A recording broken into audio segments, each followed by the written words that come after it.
Classes for writers. Classes for writers. Classes for writers.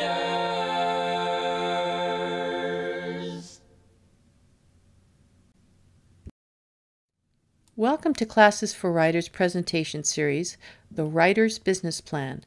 This is part 2, the components of a small writing business. Thank you for investing in this class. If you've seen part 1 of this series, you know that I'm Patricia Green, the presenter for this program.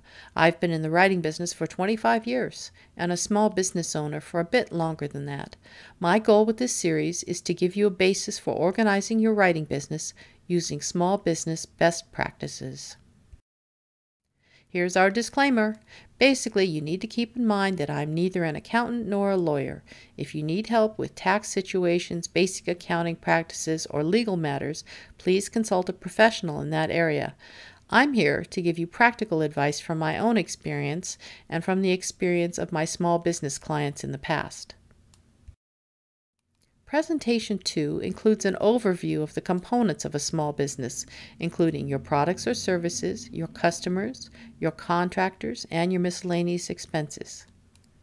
Small businesses generally consist of a product or service, customers, workers, and management, and assorted expenses for things like publicity, advertising, and product manufacturing.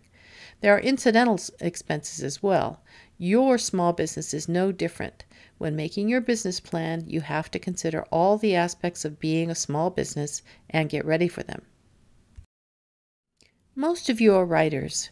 Your product will be some sort of book, pamphlet, short story, screenplay, newsletter, or something else written. If you're an editor, you need a business plan too, and your product will be editing services of several types, such as copy editing, line editing, proofreading, and developmental editing. If you're a formatter, your service will be formatting of different types. If you're a cover artist, your product will be covers and possibly other graphics. Whatever your field, you need to know your specific products and their value to your customers. In the case of writers, customers are readers, agents, publishers, and other writers like bloggers and reviewers. For your business plan, you'll need to think about who buys your books. Why do they choose your books or books like yours? How old are they? Where do they come from? Are they men or women, married or single? Are they publishers? And if so, what does that specific publisher look for when buying your book over others? If your customer is an agent, what is the agent looking for? You can generally tell this from what books he or she has recently sold or their advertised specialty. Once you know these things, or you can make your best guess, you can start to make a marketing plan that you can briefly outline in your business plan.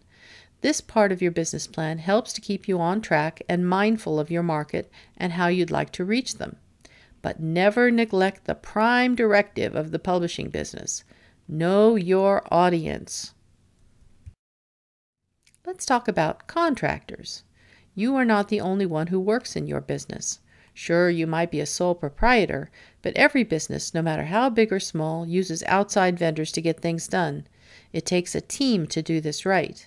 Many hours go into writing and editing a book, and if you're spending those hours on making your own covers or building your own PR campaign, yes, maybe you'll save yourself a few bucks, but at what cost overall? The hours you spend on those things are hours you are not writing and editing. Granted, when you're first starting out, hiring professionals to do some of the chores will seem daunting, both financially and in terms of trust. But remember, this is a small business, and every small business requires an investment by the proprietor. It doesn't have to be a huge investment, but you are unlikely to be truly successful if you don't sacrifice a little. There are exceptions. They are rare. Most writers, editors, cover artists, and formatters have to invest in their businesses in order to be effective. The type of vendors you'll want to invest in as a writer are people like public relations agents, author assistants, cover artists, editors, formatters, advertising media and literary agents. Note: literary agents should not charge you money to read your work. Their income comes after they sell your book, not before. If you encounter a, quote, agent, end quote, who wants to charge a reading or evaluation fee, run the other way. How much you invest in these people depends on several things. First of all, are you going to work with a publisher? If your book is sold to a publisher, they'll likely take care of many of your potential expenses, like cover art, formatting, and final editing. But they won't be doing much in the way of PR for your brand or specific books, and they won't be spending a bunch on advertising. Those things are up to you. Furthermore, to help you make that first sale, you might want to invest in an outside editor so that you're presenting your best product to potential publishers or agents. It can be the difference between a form letter and a sale. If you're not going to work with a publisher, your plan might be to self-publish. You will be the management in that case. Self-publishing requires a bigger investment in your business up front, but it will also give you the highest rate of royalties and the greatest amount of influence over your work. Publishers do their part largely without your input. It is quite different when you self-publish, where it's all up to you. We have all run into self-published books that are really drivel. They're badly written, badly edited, badly formatted, have cheesy covers, or fail in some other way. Don't you be that person. Get yourself a good editor. Editors don't have to be super expensive, but they will likely be your biggest budgeted contractor. Also, find yourself a cover artist whose work you respect. Get yourself the best staff you can afford. You are making an investment in your success. Write these expenses into your business plan, and you won't be surprised later when the bills come in. What are some assorted expenses you'll need to plan for in your small writing business?